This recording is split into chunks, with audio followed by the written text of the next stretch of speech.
Hi, what's up YouTube? In today's video I'm going to show you how to use this Homax Wall Texture Pro Grade Knockdown. I'm also going to be using this handy tool off to the right side here called the Homax Knockdown Knife.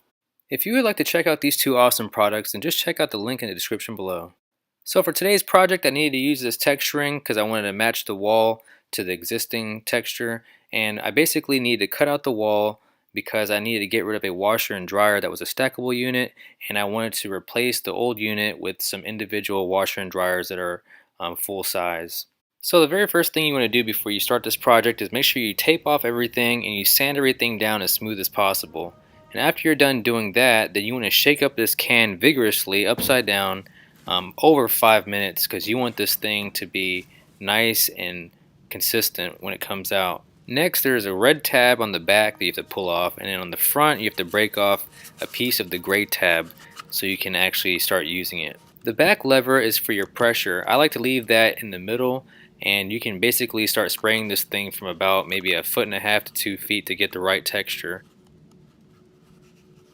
But the very front is for your texturing, how much you want to come out. If you want it to be fine, you just switch it off to the left, and if you want it to be heavy, then you just turn it to the right.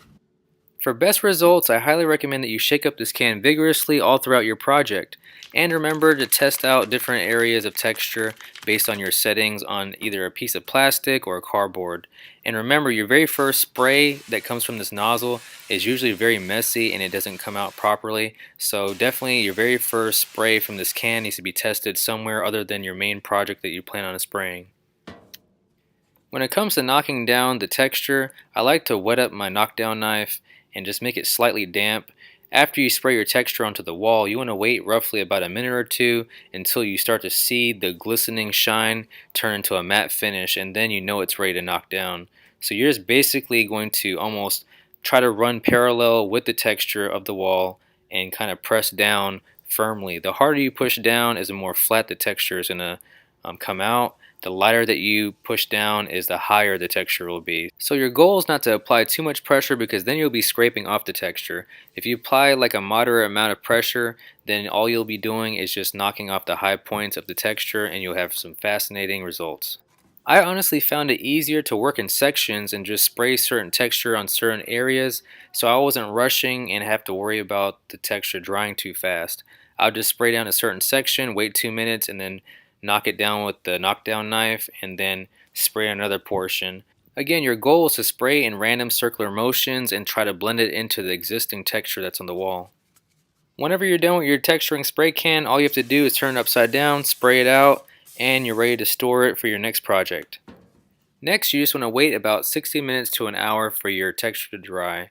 If you don't wait long enough, then what happens is whenever you use a roller or a paintbrush, you're going to end up flattening out and messing up your texture, and then the wall's going to look flat. After your texture is nice and dry, then you're ready to go and paint, but you want to make sure that you match the color and also match the finish. Make sure that it's either a matte, a satin, or a high gloss, semi-gloss finish, and you're ready to go. In this case here, I use a flat, pure white, and they match the color perfectly, and basically I just use a 4-inch roller to do this whole project. Behr paint provides excellent coverage, so if you want to do your first coat you can go up and down. The second coat I would go left to right and you'll get excellent coverage. If you're near like a door panel, I'd highly recommend that you use a nice little brush to cut in and get the nice detail along the edge. But if you're doing these flat areas here, a 4-inch roller is perfect for this project. Here's what it looks like after 2 coats. It just needs to dry and you'll see that it will match perfectly after it dries because right now it has a satin finish to it, but once it dries it'll be flat. But you can see how the texture blends in nicely with the existing wall, and I'm trying to pan around so you can see the inside and outside of everything.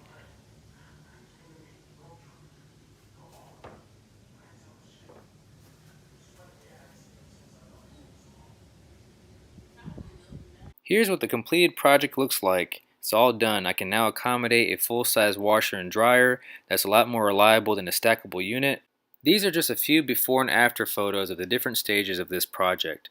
I hope you all enjoyed the different tips that I gave you, and if you enjoyed this video, please be sure to like, comment, subscribe, and share the video. And as always, thank you all for watching.